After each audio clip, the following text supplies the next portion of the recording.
Good morning, dear students. Welcome to all of you और YouTube video channel वीर साइन। जो लास्ट वीडियो लेक्चर था उसमें हमने बात की थी पियर्सन HSAB प्रिंसिपल और we can say that Pearson hard soft acid base principal.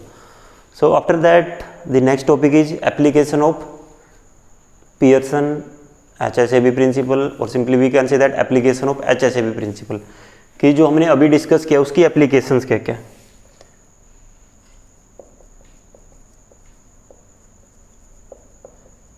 Application of HSAB principle. So जो पहली एप्लीकेशन है वो है stability of the complexes. So जैसे हमने जो पियर्सन ने जो डेफिनेशन दी थी पियर्सन HSAB प्रिंसिपल की, वो भी यही कहा था कि उसने एक सिंपल रूल दिया था कि how to predict the stability of different complexes और we can say that Pearson gives a simple rule to predict the stability of coordination complexes the bond forms between the, या हम कह सकते हैं कि Pearson gives a simple rule to predict the stability of the complex coordination complexes formed between the acid and base, कि जो acid और base के बीच में जो कोऑर्डिनेशन कॉम्प्लेक्स बनता है उसकी स्टेबिलिटी को आप कैसे प्रेडिक्ट कर सकते हो। So according to Pearson HSAB principle क्या था कि जो हार्ड एसिड है वो हार्ड बेस के साथ प्रेफरेंस करना, बॉन्ड फॉर्मेशन करना प्रेफर करेगा और जो सॉफ्ट एसिड है वो सॉफ्ट बेस के साथ बॉन्ड फॉर्मेशन करना प्रेफर करेगा। और we can also say that hard interaction and soft interaction. So और जो फर्स्ट एप्लीकेशन के वो क्या है, स्टेबिलिटी ऑफ कॉम्प्लेक्सेस।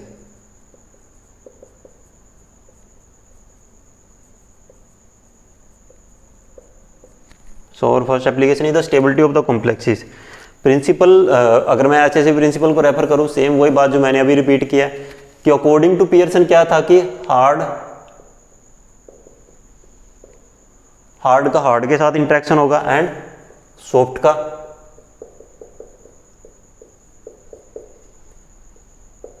सॉफ्ट के साथ इंटरेक्शन होगा, hard and soft interaction.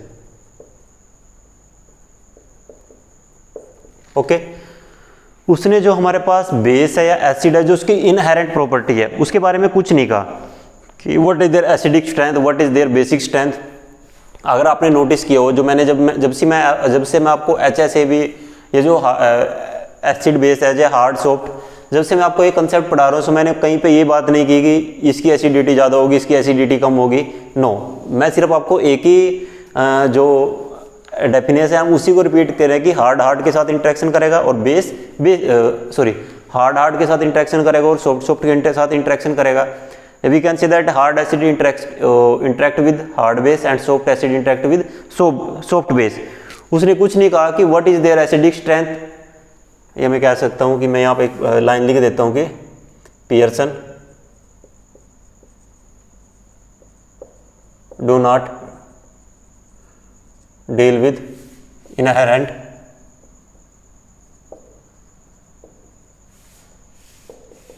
Acidity and basicity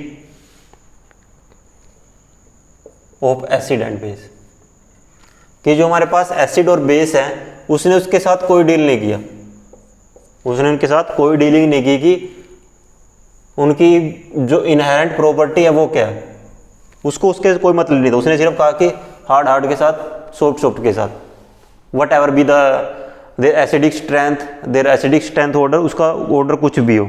अगर मैं बात करूं जैसे मेरे पास OH नेगेटिव और F नेगेटिव, OH नेगेटिव और F नेगेटिव, यहाँ पे क्या है कि अगर मैं बात करूं OH नेगेटिव क्या मेरे पास ये हार्ड बेस है एंड F नेगेटिव दोनों हार्ड बेस है, दोनों क्या है हार्ड बेस है। बट अगर मैं बेसिक स्ट्रेंथ की बात करूं, both are hard base but OH negative है जो उसकी बेसिसिटी क्या ज़्यादा है, OH नेगेटिव ये क्या बेसिसिटी ऑर्डर है।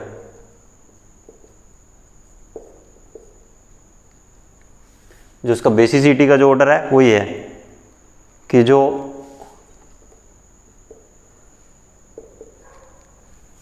उसकी बेसिसिटी का ऑर्डर है वो ये है कि OH नेगेटिव है जो हाइड्रोक्साइड आयन है वो स्ट्रोंगर बेस है as compare to F negative की अगर मैं बात करूं। बट अकॉर्डिंग टू दिस दोनों हार्ड बेस है। पियर्सन के अकॉर्डिंग तो क्या है कि दोनों हार्ड बेस हैं, बट एक्चुअल में क्या होता है कि अगर मैं इनकी बेसिसिटी, इनहेरेंट बेसिसिटी की बात करता हूं, सो जो हाइड्रोक्साइड आयन है वो स्ट्रोंगर बेस है as compare to F negative अगर मैं बात करूं। But according to HSAB both are hard base.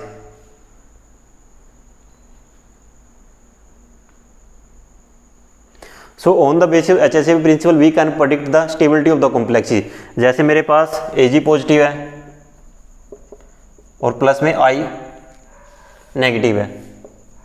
Ag positive क्या है? Ag पॉजिटिव के ऊपर चार्ज कम है, so this one is the hard base, sorry this one is the soft acid. और I नेगेटिव क्या हो गया? सॉफ्ट बेस हो गया।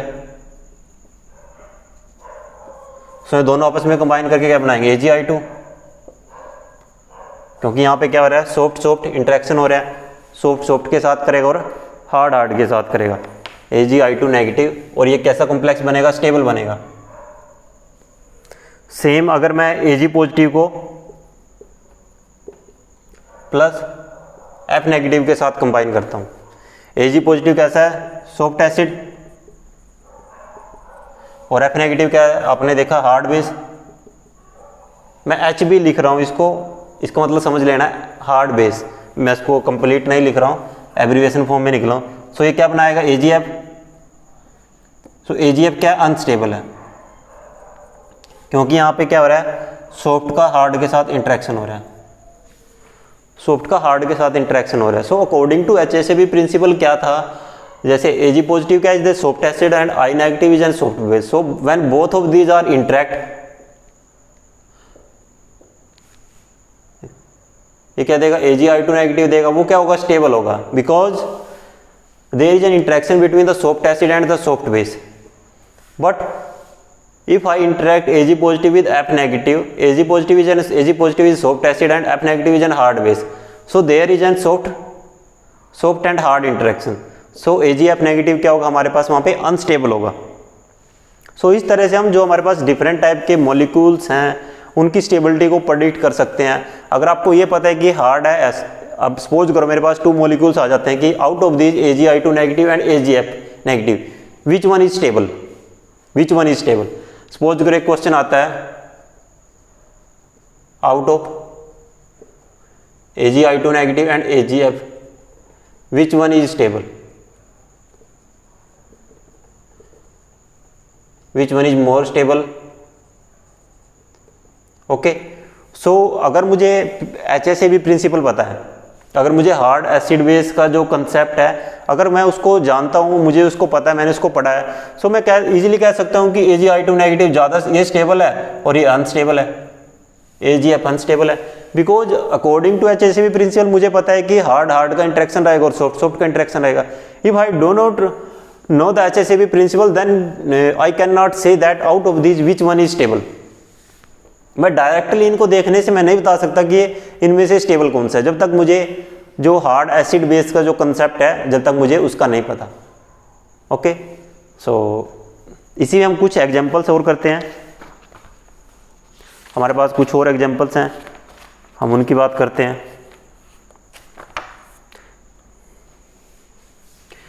अब ये तो हो गया स्टेबिलिटी ऑफ द कॉम्प्लेक्सेस की मैं बात कर रहा हूँ। अब हम बात करते हैं रिएक्शंस की, कि अगर मेरे पास मॉलिक्यूल्स दिए हैं और मुझे ये पता करना है कि कौन सा किसके साथ कंबाइन होगा। ये तो सिंपल कॉम्प्लेक्सेस की मैंने बात की है।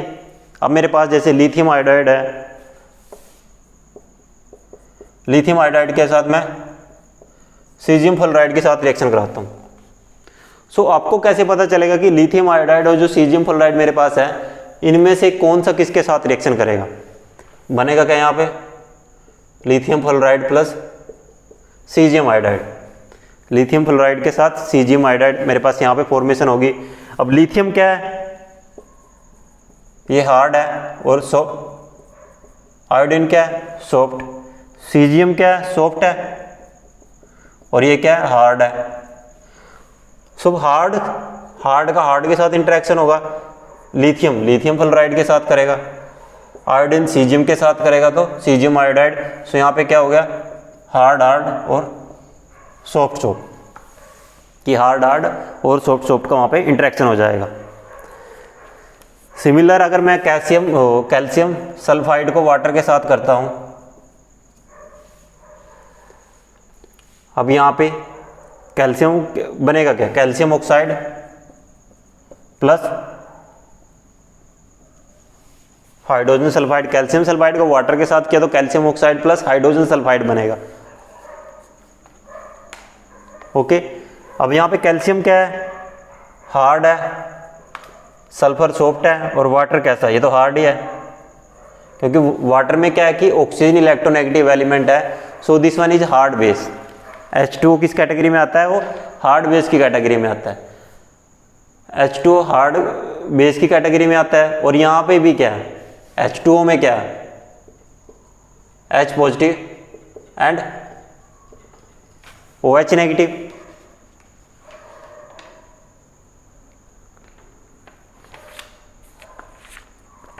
सो यहाँ पे रिएक्शन किसके साथ होगी, कैल्शियम ऑक्साइड हार्ड और ये क्या मेरे पास बनेगा, सॉफ्ट हाइड्रोजन सल्फाइड या डाइहाइड्रोजन सल्फाइड, H2S गैस वहाँ से निकल जाएगी। So on the basis of hard acid या hard base and soft acid and soft base we can easily predict the stability of the different type of complexes। ये हम जो हमारे पास different type की रिएक्शंस हैं हम उनको इजीली कंप्लीट कर सकते हैं। सो ये तो थी हमारे पास first stability of the complexes. इसके बाद हम बात करते हैं कि classification of acid and base, कि जो हमारे पास एसिड और बेस है उसको हम कैसे क्लासिफाइड करेंगे। एक एग्जांपल मैंने आपको जो इससे हमारे पिछला टॉपिक था classification of acid and base, वहाँ पे भी कराया था, सॉरी लास्ट टॉपिक था, उसमें मैं थोड़ा बहुत उसके बारे में बता चुका हूँ।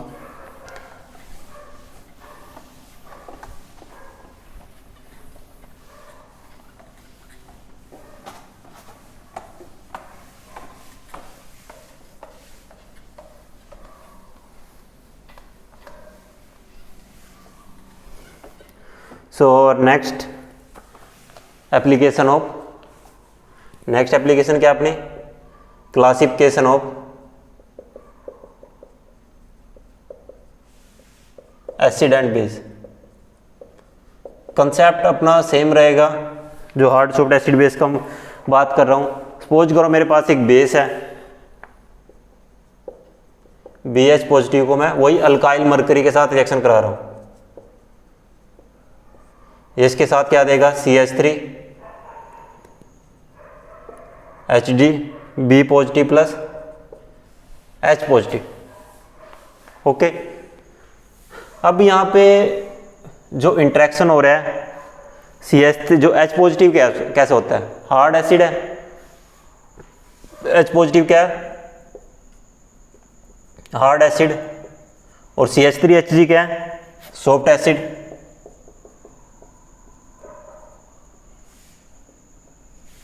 ओके, H पॉजिटिव क्या है, hard acid, and CH3Hg positive क्या है, soft acid. So depending upon B, हमारा टॉपिक क्या, ध्यान से सुनना, classification of acid and base. अब बी हमें बताएगा कि रिएक्शन फॉरवर्ड डायरेक्शन में जाएगी या रिएक्शन बैकवर्ड डायरेक्शन में जाएगी। सपोज करो B is an ammonia, B अगर अमोनिया है, बी अगर क्या है, अमोनिया है, ये बी अगर यहाँ पे अमोनिया है, अगर B is hard base ammonia, अगर B यहां पे अमोनिया है, सो उस केस में क्या होगा, NH3 हाइड्रोजन के साथ कंबाइन होकर क्या बनाएगा, NH4 पॉजिटिव CH3Hg पॉजिटिव। ये कैसा है, सॉफ्ट एसिड, और this one is hard base. Okay, so उस केस में रिएक्शन फॉरवर्ड डायरेक्शन में नहीं जाएगी, रिएक्शन किस डायरेक्शन में जाएगी, बैकवर्ड डायरेक्शन में जाएगी। यहां पे क्या होगा, CH3Hg NH3 plus H positive. Okay, कि जो CH3HgNH3 है, NH3 क्या है, हार्ड बेस है, और ये कैसा है, soft acid. Hard base soft acid आपस में कंबाइन होकर क्या बनाएंगे, यहाँ पे सॉफ्ट एसिड बनाएंगे, प्लस H पॉजिटिव। सो हम इजीली बता सकते हैं कि रिएक्शन फॉरवर्ड डायरेक्शन में जाएगी, रिएक्शन बैकवर्ड डायरेक्शन में जाएगी। सपोज करो जो यहाँ पे B है वो R2S है, if B is R2S, R2S क्या होता है, सॉफ्ट बेस है। यहाँ पे इजीली क्या करेगा, जो सॉफ्ट एसिड है ये, वो सॉफ्ट बेस के साथ इजीली कंबाइन हो जाएगा।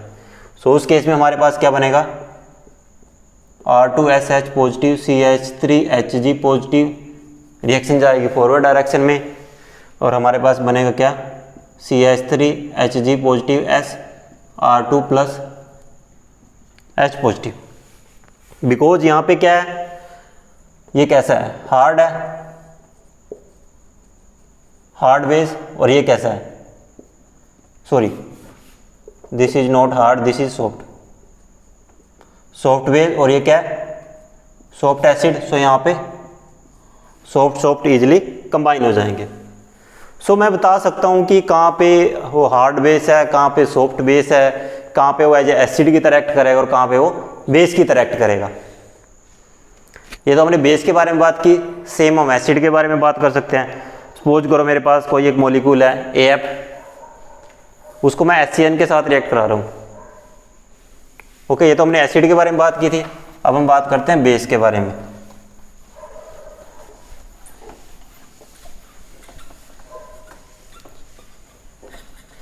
सो आप ये बता सकते हो कि A आपके पास एसिड होगा या बेस होगा, और सॉफ्ट होगा हार्ड होगा।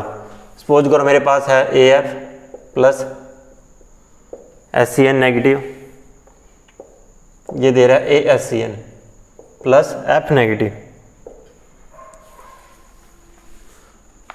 ओके, F नेगेटिव आपको पता है क्या है, हार्ड बेस है, और HCN नाइट्रोजन पे नेगेटिव चार्ज है, कैसा है, सॉफ्ट बेस है।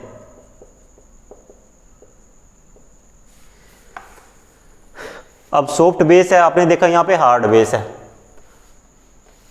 A पॉजिटिव F नेगेटिव है, F नेगेटिव कैसा है, हार्ड बेस है। अगर ये यहाँ पे F नेगेटिव का जो नेचर अगर सॉफ्ट होता तो सॉफ्ट के साथ रिएक्शन करके FHCN बनाता है यहाँ पे, और A पॉजिटिव मेरा अलग से निकल जाता। But F negative is an hard base, so क्या कि हार्ड ने सॉफ्ट के साथ इंटरेक्शन नहीं किया, ASCN बने, मतलब मीन्स रिएक्शन फॉरवर्ड डायरेक्शन में तभी जाएगी अगर A B सॉफ्ट बेस हो, सॉफ्ट एसिड होगा। रिएक्शन क्या है, फॉरवर्ड डायरेक्शन में तभी जाएगी, reaction is go to forward direction only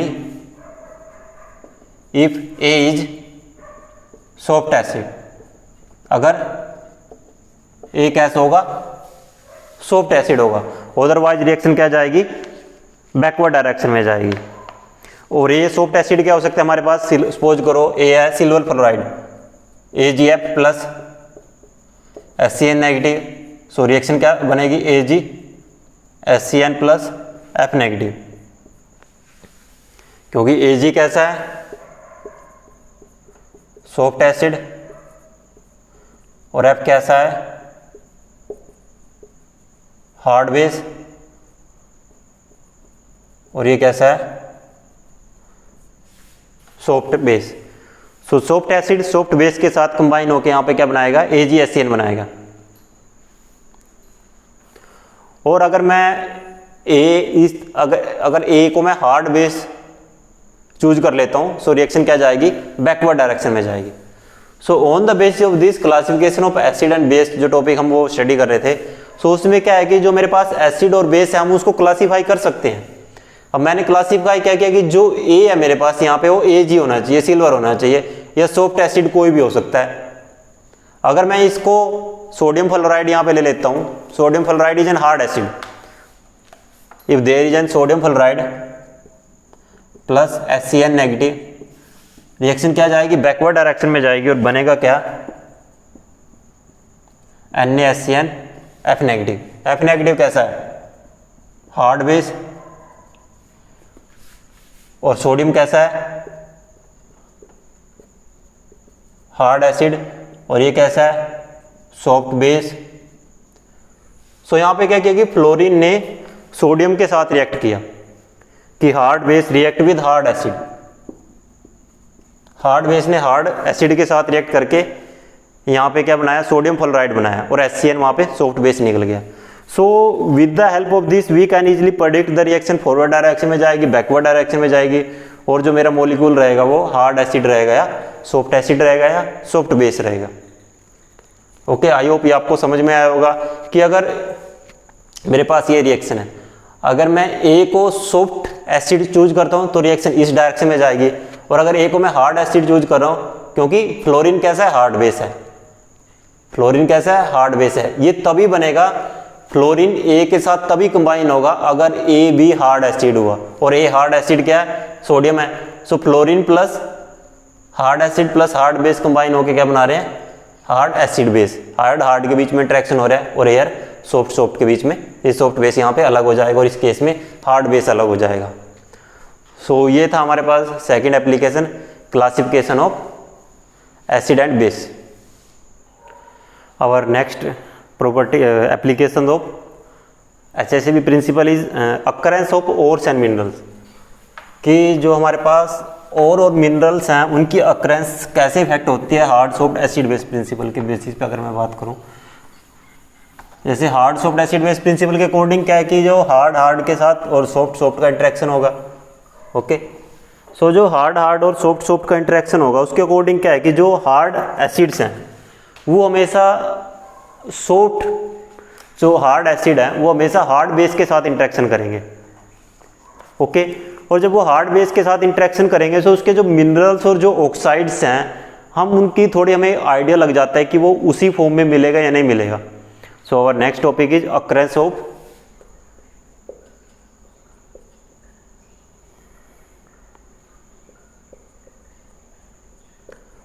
of ores and minerals. और जो उसके इंपॉर्टेंट ओर्स या जो उसके मिनरल्स बनेंगे वो उसी फॉर्म में बनेंगे। जैसे मेरे पास हार्ड एसिड्स हैं, हार्ड एसिड में जैसे सोडियम हो गया,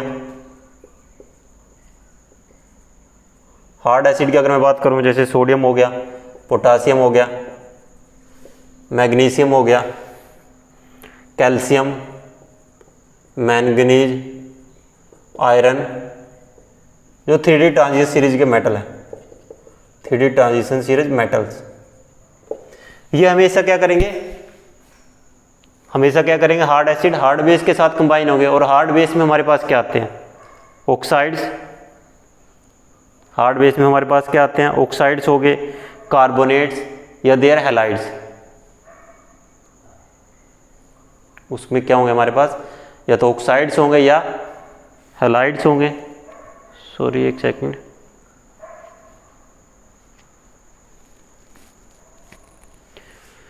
ये हमेशा क्या करेंगे, किस फॉर्म में होते हैं? या तो ऑक्साइड्स की फॉर्म में मिलते हैं, या हैलाइड्स की फॉर्म में, या कार्बोनेट्स की फॉर्म में, क्योंकि ये सभी क्या है? Hard base. सो जो हमारे पास हार्ड एसिड्स मेटल्स हैं वो हमेशा ऑक्साइड, हैलाइड्स, कार्बोनेट्स की फॉर्म में मिलेंगी। और जो सॉफ्ट एसिड मेटल्स हैं, सॉफ्ट एसिड मेटल्स कौन सी हमारे पास? जैसे जो लोअर चार्ज में है, copper, silver, gold, mercury, cadmium, platinum, ये सभी जो मेटल्स होती हैं जनरली, ये मेटल्स किस फॉर्म में होती हैं? सल्फाइड्स और आयोडाइड्स। सल्फाइड और हाइड्राइड्स। और जो यहाँ पे हैलाइड्स है वो फ्लोरीन एंड क्लोराइड्स हैं, फ्लोराइड्स एंड क्लोराइड्स। सो जो सॉफ्ट एसिड है वो हमेशा सल्फाइड्स और आयोडाइड्स की फॉर्म में होती हैं, because sulphide and iodides are soft base. So यहाँ से हमें इजीली जो occurrence of ores and mineral की हम बात कर रहे हैं, तो यहाँ से हमें क्लियरली आइडिया मिल जाता है कि जो हमारे पास हार्ड एसिड मेटल्स हैं वो ऑक्साइड, हैलाइड्स या कार्बोनेट्स की फॉर्म में होंगे, because all of these are hard base. And जो सॉफ्ट एसिड मेटल्स हैं हमारे पास वो हमेशा सल्फाइड और आयोडाइड्स की फॉर्म में रहेंगे, बिकॉज वो क्या है, सॉफ्ट बेस है। If we do not have the HSAB principle, then we cannot predict or we cannot assume how hard acid find in their ores and minerals and how their soft metal या soft acid find in their soft base। और जो हमारे पास borderline acid और borderline जो हमारे पास acid और base हैं वो जनरली इंटरमीडिएट इनका नेचर रहता है, वो कार्बोनेट्स और ऑक्साइड्स की फॉर्म में होती हैं, कि कुछ ऑक्साइड्स की फॉर्म में होती हैं, कुछ सल्फाइड्स की फॉर्म में होती हैं जो बॉर्डरलाइन हमारे पास मेटल्स हैं।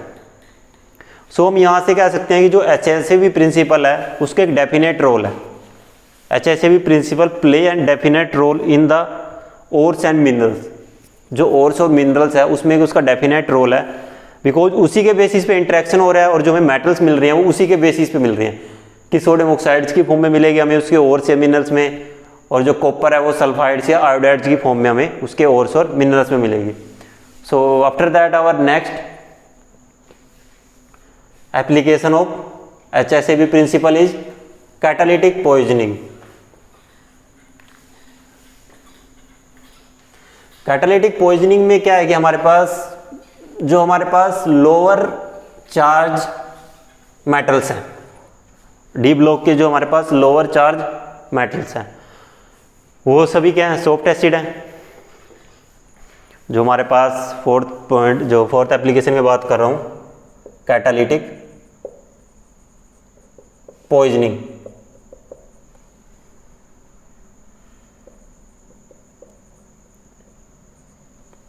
कैटालिटिक पॉइजनिंग में जितनी भी जो हमारे पास मेटल्स हैं जनरली जीरो ऑक्सीडेशन स्टेट में, वो सभी क्या है, सॉफ्ट एसिड है।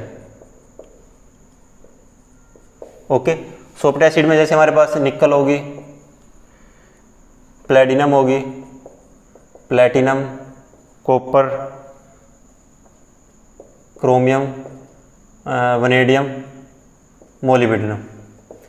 जो हमारे पास सॉफ्ट एसिड मेटल्स हैं ये क्या करती है, सॉफ्ट बेस के साथ कंबाइन हो जाती है। सॉफ्ट बेस में हमारे पास जैसे कार्बन मोनोऑक्साइड हो गया, सॉफ्ट बेस क्या हो गया, कार्बन मोनोऑक्साइड। इथाइलिन हमारे पास हो गया, या जो हाइड्रोकार्बन्स हो गए,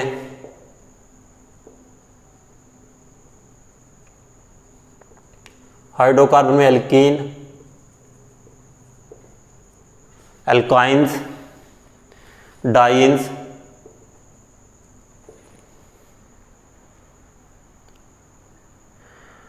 या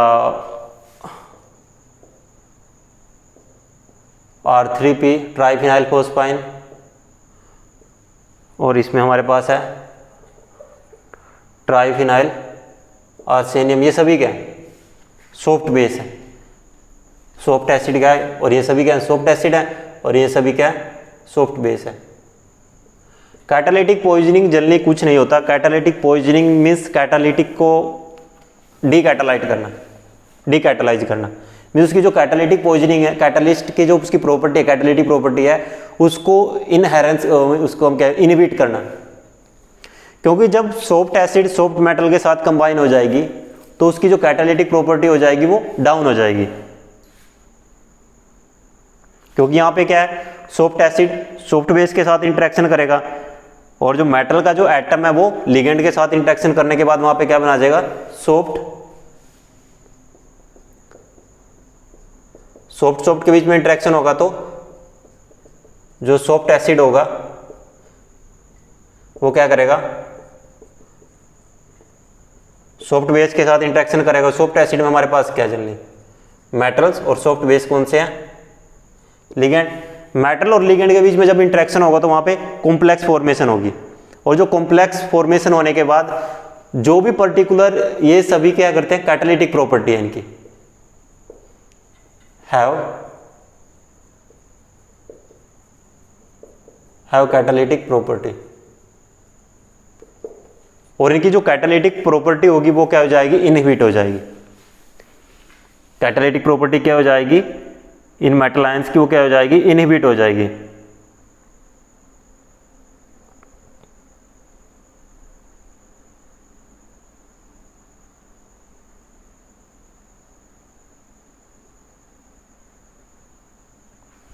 सो जो एक इसकी जो कैटालिटिक प्रॉपर्टी है वो क्या हो जाएगी, इनहेरेंट हो जाएगी, क्योंकि वहाँ पे कॉम्प्लेक्स फॉर्मेशन हो जाएगा।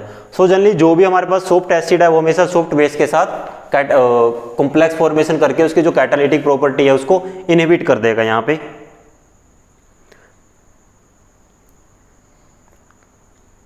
और जितने भी हमारे पास सॉफ्ट बेसिस हैं वो क्या करते हैं, मेटल के साथ जनरली उसकी जो एटॉमिक स्टेट है, जैसे निकल, प्लेटिनम सभी जीरो ऑक्सीडेशन स्टेट में है, उसके साथ वो कॉम्प्लेक्स फॉर्मेशन करने के बाद वहाँ पे आ जाए पॉइजनस की तरह एक्ट करते हैं। नॉर्मली जो हमारे पास हार्ड बेस है, अगर मैं हार्ड बेस की बात करूँ, हार्ड बेस में हमारे पास कैसे हैं, नाइट्रोजन, ऑक्सीजन या जो फ्लोरीन कंटेनिंग है, हार्ड बेस हैं जो हमारे पास नाइट्रोजन, ऑक्सीजन, फ्लोरीन, वो क्या करते हैं इनके साथ कोई कॉम्प्लेक्स फॉर्मेशन नहीं करेगा। अगर कॉम्प्लेक्स बनेगा वो अनस्टेबल बनेगा, और अनस्टेबल कॉम्प्लेक्स क्या करेगा वहां पे, इनको एज ए कैटालिटिक पॉइजनिंग नहीं करता। सो यहां पे आता है no catalytic poisoning, catalytic poisoning. अब आप सोच रहे होंगे कि एप्लीकेशन किस तरह से हुई, हम एप्लीकेशन डिस्कस करें कैटालिटिक पॉइजनिंग में। अब एप्लीकेशन क्या है, एप्लीकेशन ये है कि अगर हमारे पास hard soft acid base principle, हमारे पास ये कंसेप्ट अवेलेबल नहीं है, so we can not predict that this particular metal ion is not acting as a catalyst. Suppose करो हमारे पास ये कंसेप्ट नहीं है, आपने निकल में आप कुछ हमारे पास ये मॉलिक्यूल्स हैं, ओके, इनकी आप इन लिगेंड के साथ रिएक्शन करा रहे हो, ओके, रिएक्शन करा रहे हो और आपकी रिएक्शन नहीं हो रही है वहाँ पे, सो आपको पता ही नहीं चलेगा कि रिएक्शन क्यों नहीं हो रही है। अब हमें पता है कि HCl प्रिंसिपल से अगर मेरे पास ये लिगेंड्स हैं, ये मेरे पास मेटल्स हैं और ये मेरे पास यहाँ पे लिगेंड्स है, और मैं अगर इनकी रिएक्शन कराता हूँ तो वहाँ पे कैटालिटिक पॉइजनिंग हो जाएगी, क्योंकि इनके बीच में कॉम्प्लेक्स फॉर्मेशन बनेगा और जो मेरी रिएक्शन है वो वहाँ पे प्रोसीड नहीं हो पाएगी। सो मुझे इस तरह के लिगेंड या मेटल आयंस को मैं कैसे चूज करूँगा किस पर्टिकुलर रिएक्शन में, वो मुझे HCl प्रिंसिपल बताता है। HCl प्रिंसिपल हमें बताता है कि मुझे किस मेटल आयन को किस लिगेंड के साथ यूज करना है ताकि वहाँ पे कैटालिटिक पॉइजनिंग ना हो सके, और जो कैटालिटिक की जो कैटालिटिक प्रॉपर्टी है वो इनहिबिट ना हो सके। Otherwise if do not learn और if do not have the HCl principle concept, then we can not predict that which catalyst act as catalytic poisoning और which do not act as an catalytic poisoning. So जो main application क्या है इसकी, जो हमारे पास hard soft acid base principle है, ये हमें कैटालिटिक पॉइजनिंग के बारे में बताता है कि मॉलिक्यूल में कब कैटालिटिक पॉइजनिंग होगी और कब कैटालिटिक पॉइजनिंग नहीं होगी। सो जो हमारे पास एप्लीकेशन ऑफ HCl प्रिंसिपल की अगर मैं बात करता हूँ, सो इसमें हमारे पास 4 एप्लीकेशंस हैं। First one is the stability of the complex, second one is the classification of acid and base, and third one is occurrence of ores and minerals, and last one क्या है हमारे पास, catalytic poisoning. So I hope ये चारों application आपको समझ में आई होगी। इसके बाद हम लिमिटेशंस की बात करते हैं। लिमिटेशंस में भी हमारे पास कुछ 2 लिमिटेशंस हैं इनकी, जिनकी हम बात करते हैं, जो पियर्सन ने जिनके बारे में डिस्कशन नहीं किया था और जो उसकी एज ए लिमिटेशन का पार्ट रहेंगी। सो आई होप ये टॉपिक आपको समझ में आया होगा कि जो कैटालिटिक पॉइजनिंग की हमने बात की उसकी किस तरह से क्या क्या एप्लीकेशंस हैं। So thank you for watching the video.